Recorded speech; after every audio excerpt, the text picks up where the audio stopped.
Hello and welcome to the program. I'm Millicent Walker. We begin today in Sierra Leone, where the opposition candidate Julius Maada Bio has been sworn in as president. Maada Bio, who took his oath in an hotel less than 2 hours after being declared the winner, won just under 52% of the vote, narrowly beating ruling party candidate Samura Kamara. He has already ruled Sierra Leone briefly between January and March 1996.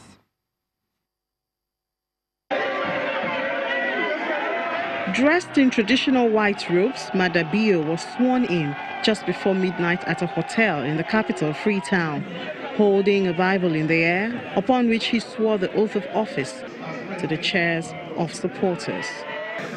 We have only one country, Sierra Leone, and we are all one people. My government will promote national unity, national cohesion, and disciplined leadership as the foundation of the dawn of a new era.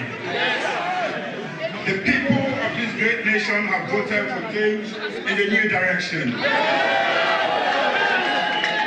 We are honored and privileged to serve the new government of Sierra Leone.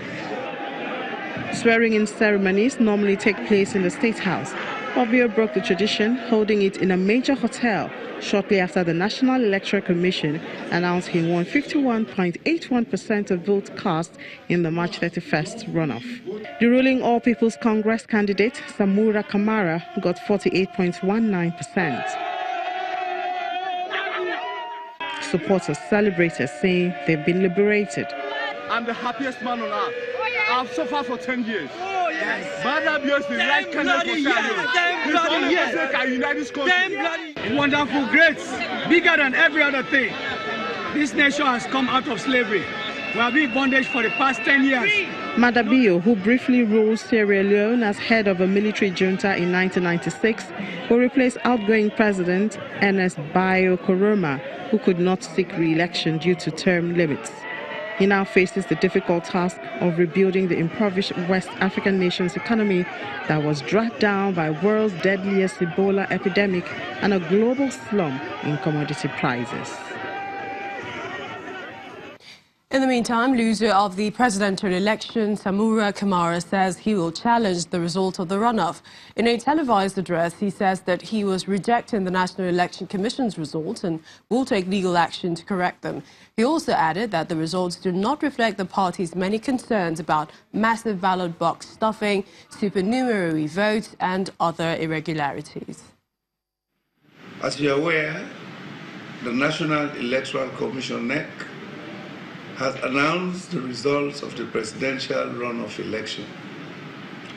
As a party and in your interest, we firmly hold the view that those results do not reflect the many concerns raised by the party about the massive ballot stuffing, overvoting, fraudulent voter registers, and other electoral irregularities, for which the attention of NEC had been drawn for appropriate remedial measures prior to the finalization and announcement of these results. Regrettably, these concerns were neither acknowledged nor given the required attention. As a responsible party and in your best interest, we are challenging the results, and we will be taking the appropriate legal actions to get redressed and have the results overturned. Meanwhile, we implore all our numerous supporters to remain calm and maintain the peace while we pursue these legal measures. Well, joining us now is Leone de Bassompierre, a journalist. Hello, Leone. Tell us, why was the ceremony held 2 hours before he was declared by the Electoral Commission and in a hotel rather than the State House? Well, there was a very interesting development there. Even us journalists late last night were unaware of what time the results would be released, and it came as a surprise to us all that he would be sworn in as just mere hours after it actually happened. It was in the Radisson Hotel in the capital Freetown, and officials have stated that it's due to security reasons that he was sworn in that hotel and not in an official building of government. The ruling All People's Congress candidate, Samura Kamara, says he will challenge the results. Is there a chance his claims, about irregularities could be investigated? What's the electoral body's position on this? It's very interesting that he would come out now at this stage saying that he's going to be challenging this in the court. Earlier this week, as you well know, both candidates sat in a closed-door meeting with the heads of the international observer missions, who were 3 former presidents, as well as the election commissioners. And they sat and they had agreed that there was a new way of tallying the votes. They would agree that afterwards that they would accept any eventuality. And so it comes as quite a surprise that he is now saying that he's going to be launching a legal action on the results that have come out last night. So it is very interesting. He does have 7 days, though, in which to do that, and we wait and see what will come out of that legal challenge.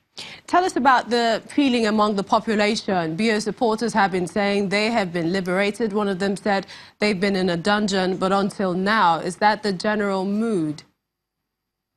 Well, as you mentioned earlier, that the SLPP, the Sierra Leone People's Party, only won with less than 52% of the votes. So it's just over half of those people that were eligible to vote and actually went to the second round polls on Saturday. So it's just over, it's not the major majority, rather, of the population. So it would be interesting to see. There's been some reports this afternoon. I've just, in fact, left Freetown, but reports in Kenema, which is in the east of the country, some reports there of supporters clashing with each other. The tensions still remain. It's going to be a tough few days as they accept the results, the supporters of the ruling or the previously ruling party, the APC, because as you now know, there is a new president that has been sworn in. So it remains to be seen what actually happens in the next few days. But as I mentioned, the country very, very tense, even after the announcement of the results. And finally, Leone, what's ahead for BO, taking into consideration the country's main challenges?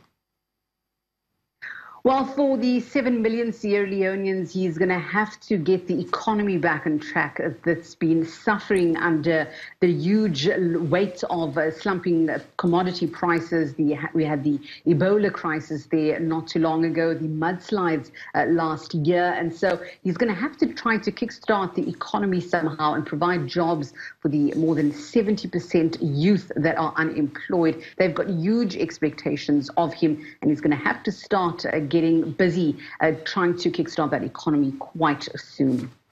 Thank you so much for talking to us, Leone de Bassom Pierre.